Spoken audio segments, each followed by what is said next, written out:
चलो। Hello everybody.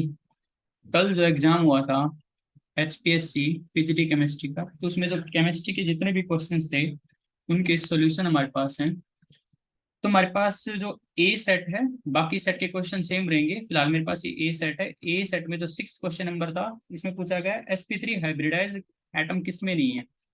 तो इसका आंसर होगा C. C will be the answer. Just a minute, wait a minute.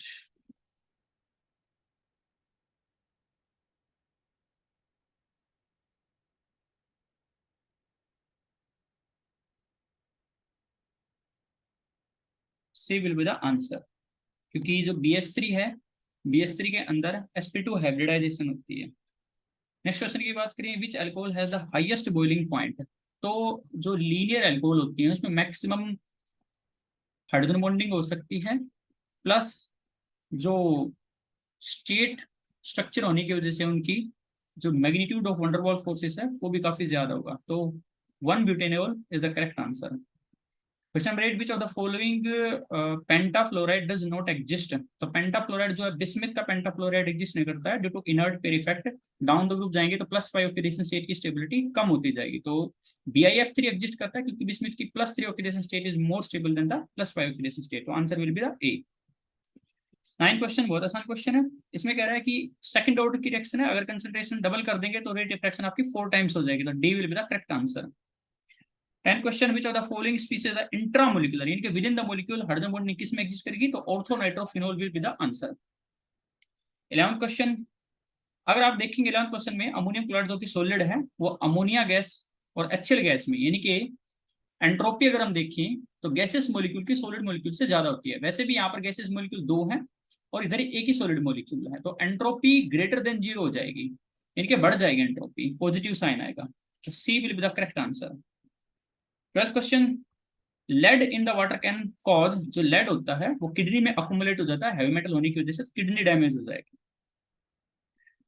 12th question, the biological system the metal ion involve in the electron transport are the. तो copper और जो जो ferric ion है वो आपके electron transport system में involve रहते हैं। ठीक है। Next question, 14 question, optical isomerism कौन दिखाएगा इसमें। तो इसमें जो क्वेश्चन है इसमें थोड़ी सी अगर देखा जाए टेक्निकली तो मिस्टेक है। दो ऑप्शन जो है ऑप्टिकल आइसोमर आपके शो कर सकते हैं। पहला जो ए ऑप्शन है वो भी शो कर सकता है, क्योंकि ए ऑप्शन में आपके दो तरीके के आइसोमर एग्जिस्ट करते हैं, फेशियल और मेरिडोनियल। ठीक है। तो जो बी जो है, बी में क्लियरली इसमें सिस लिख रखा है, तो मोर अप्रोप्रिएट आंसर जो होगा बी ऑप्शन होगा। जो सिस वाला है वो आपका ऑप्टिकल आइसोमेरिज्म शो करता है। इसमें ऑप्शन ए में दिखा सकता है फेशियल और मेरिडोनियल में से, पर उसमें मेंशन नहीं कर रखा कि वो फेशियल होगा मेरिडोनियल होगा। तो करेक्ट जो मोर अप्रोप्रिएट आंसर होगा वो बी होगा आपका। 15 क्वेश्चन में जो सेट है बायोलॉजिकली एसेंशियल एलिमेंट का, वो ऑप्शन ए होगा, iron, molybdenum, copper and zinc होगा। 16 क्वेश्चन, कौन प्रेसिपिटेट नहीं देगा एजेनोथ्री के साथ। तो वही नहीं देगा जिसमें अगर एजेनोथ्री रिएक्शन करेगा तो उसको कोई क्लोराइड आयन फ्री नहीं मिलेगा, यानी कि सारे के सारे chloride ion with in the square bracket enclose होंगे।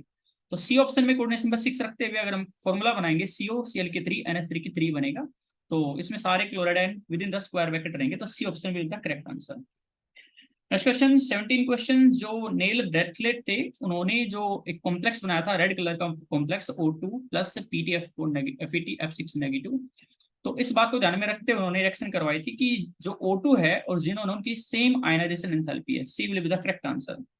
18 क्वेश्चन में स्क्वायर पैनल शेप के साथ इसमें D9 कॉन्फ़िगरेशन है, 1 अनपेयर्ड इलेक्ट्रॉन रहेगा। 1 अनपेयर्ड इलेक्ट्रॉन की अगर मैग्नेटिक मोमेंट कैलकुलेट करेंगे तो 1.73 आएगी, यानी कि √3 आएगी। A is the correct option sir.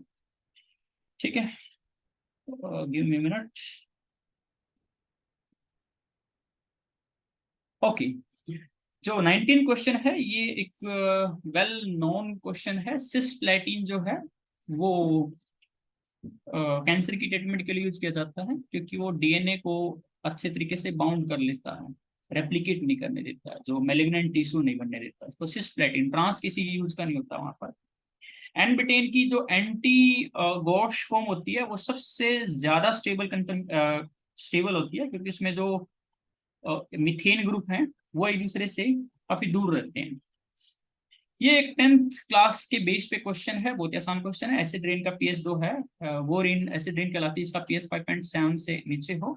और इसमें जो कार्बन डाइऑक्साइड, इनकी असर्शन ए है और असर्शन सही है। और रीजन में देखा जाए तो इसमें कह रहे हैं कि कार्बन डाइऑक्साइड जब एटमॉस्फेरिक में प्रेजेंट है और वाटर में डिजोल्व हो जाती है तो वो कार्बोनिक एसिड, बिल्कुल सही बात है।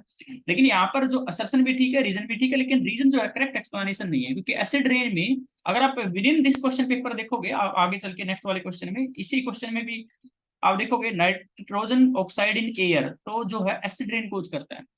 तो बेसिकली अगर देखा जाए एसिड रेन को कोज करने वाले CO2 गैस है, SO2, SO3 और NO2 गैसेस हैं।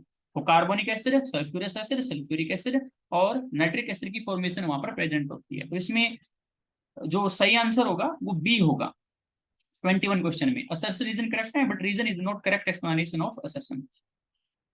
22 क्वेश्चन देखें, एक आसान सा क्वेश्चन है। अगर हम देखेंगे, अभी जैसे मैंने बताया नाइट्रोजन ऑक्साइड इन एयर वो एसिड रेन कोज करता है।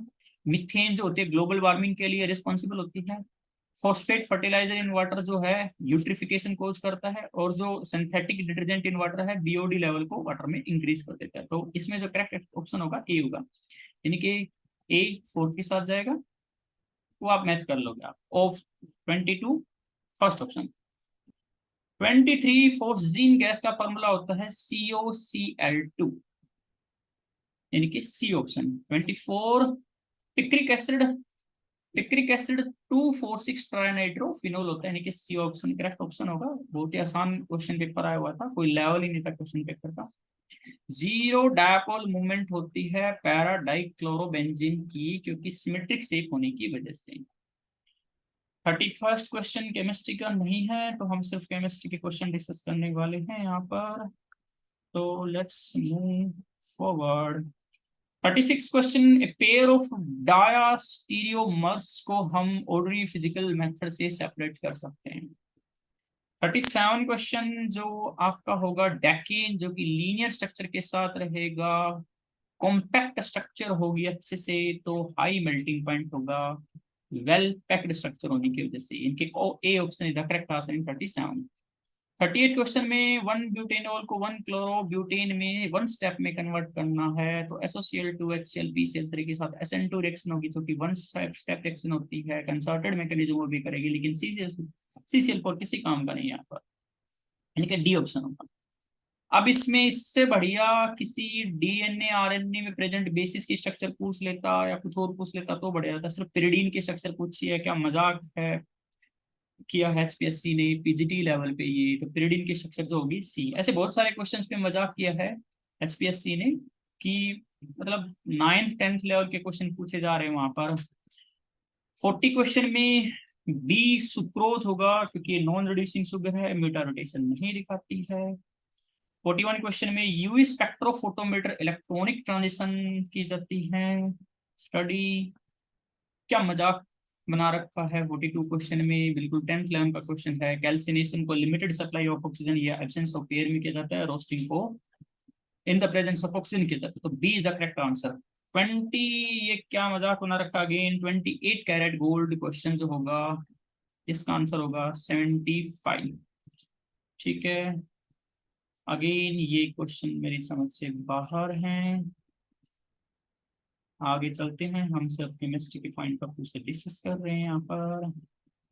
Yes, 49 question, Heisenberg unstained principal कहता है कि साइमल्टेनियसली एग्जैक्ट मोमेंट और पोजीशन हम फाइंड आउट नहीं कर सकते, यानी कि ए जाएगा 4 के साथ। Hyun rule of maximum multiplicity कहता है कि जब तक पेयरिंग नहीं होगी, जब तक सभी एटॉमिक और मेटल 1 1 इलेक्ट्रॉन ऑक्यूपाई कर लें। अब वो प्रिंसिपल बिल्डिंग का प्रिंसिपल होता है, पहले लोअर एनर्जी के एटॉमिक ऑर्बिटल फिल किए जाएंगे, देन हम हायर एनर्जी में जाएंगे। पोल एक्सक्लूशन प्रिंसिपल कहता है कि सभी प्रिंसिपल क्वांटम नंबर सेम नहीं हो सकते, या फिर हम बोल सकते हैं no two electron atom have the same set of the 4 quantum number, यानी कि यहाँ पर अगर मैचिंग देखेंगे तो सी ऑप्शन जाएगा।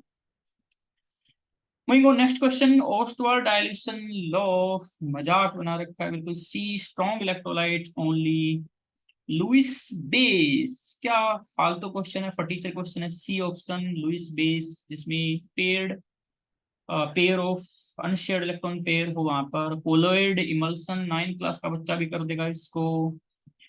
अगेन नेक्स्ट क्वेश्चन बहुत ही एड्सोर्बेंट का कह रहा है कि कुछ अच्छा क्वेश्चन पूछ लेता। लार्ज सरफेस एरिया हो जाता है फाइनली डिवाइडेड पाउडर होने की वजह से। लार्ज सरफेस एरिया होगा तो रेट ऑफ एड्सॉर्प्शन भी ज्यादा होगी, एंथैल्पी ऑफ एड्सॉर्प्शन भी ज्यादा होगी, then that is why A option होगा। ये जीरो ऑर्डर का रिएक्शन है, फैक्चुअल क्वेश्चन है, याद ही रखना था। गोल्ड की सरफेस पर जनरली जो मेटल की सरफेस पर रिएक्शन होती है तो कंसंट्रेशन रिएक्टेंट की कांस्टेंट बन जाती है, तो जीरो ऑर्डर के रिएक्शन कहलाते हैं। इनमें से रेडॉक्स रिएक्शन कौन नहीं है? बेबकवास क्वेश्चन है, डी ऑप्शन, क्योंकि डी ऑप्शन में किसी की ऑक्सीडेशन स्टेट चेंज नहीं होती है। हाईएस्ट फ्रीजिंग पॉइंट, ये एक थोड़ा सा अच्छा क्वेश्चन था। ये नहीं कह रहा कि बिल्कुल अच्छा क्वेश्चन था, पीजीटी लेवल पर तो अच्छा नहीं है, लेकिन एक अगर हम बात करें 12th क्लास तक के बच्चे के लिए अच्छा क्वेश्चन है।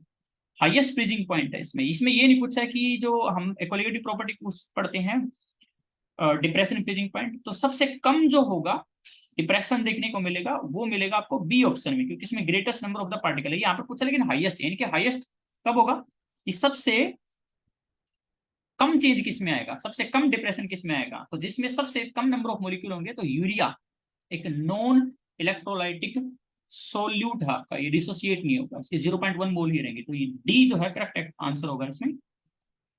नेक्स्ट क्वेश्चन अगेन, यहाँ पर माइनस आई इफेक्ट लगेगा, सबसे ज्यादा fluorine then bromine then iodine का, तो बी ऑप्शन जो होगा करेक्ट आंसर होगा। Which of the following is the correct IPSC name? अगर आईपीएससी नेम की बात करें तो एन मिथाइल प्रोपेन 2 इन 1 अमीन होगा। यहाँ पर अगेन एचपीएससी ने गलती की है, ये ई डिलीट होना चाहिए अकॉर्डिंग टू मी, क्योंकि यहाँ पर ए आ गया, यहाँ पर ई आ गया, तो ऐसी उम्मीद कर सकते हैं एचपीएससी से। तो फिलहाल जो करेक्ट आंसर होगा डी होगा। 59 क्वेश्चंस जो है आपका कह रहा है कि प्राइमरी इम्यून बनाने के लिए 12th क्लास में बच्चों को पढ़ाते हैं, Gabriel phthalimide synthesis test method होता है। 60 क्वेश्चन में जो ओरलोन है वो होता है पॉली अक्राइलो नाइट्राइल यानी कि पैन होता है।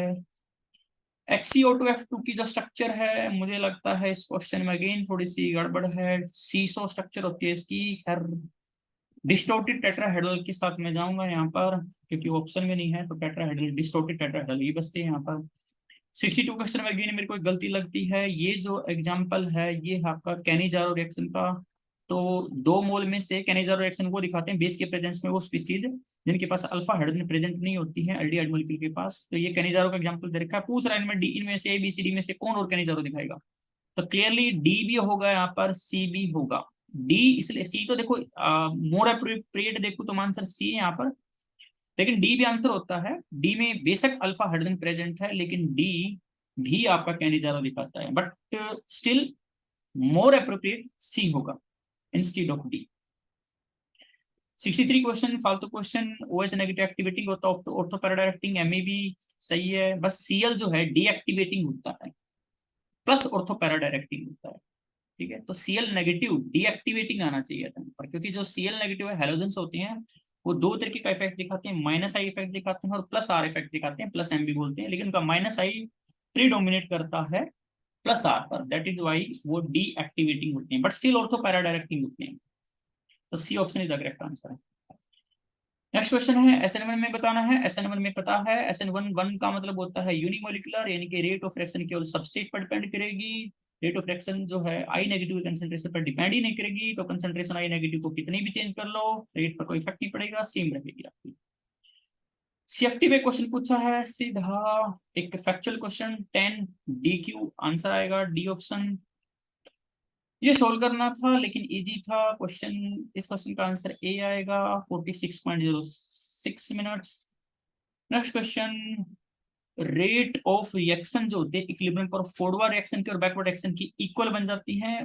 ठीक है, नेक्स्ट क्वेश्चन फालतू क्वेश्चन, नाइट्रिक एसिड में नाइट्रोजन की ऑक्सीडेशन स्टेट पूछी जो कि +5 आएगी। टोटल ऑर्बिटल एंगुलर मोमेंटम जो है 1 आ जाएगा, ऑप्शन डी करेक्ट आंसर होगा।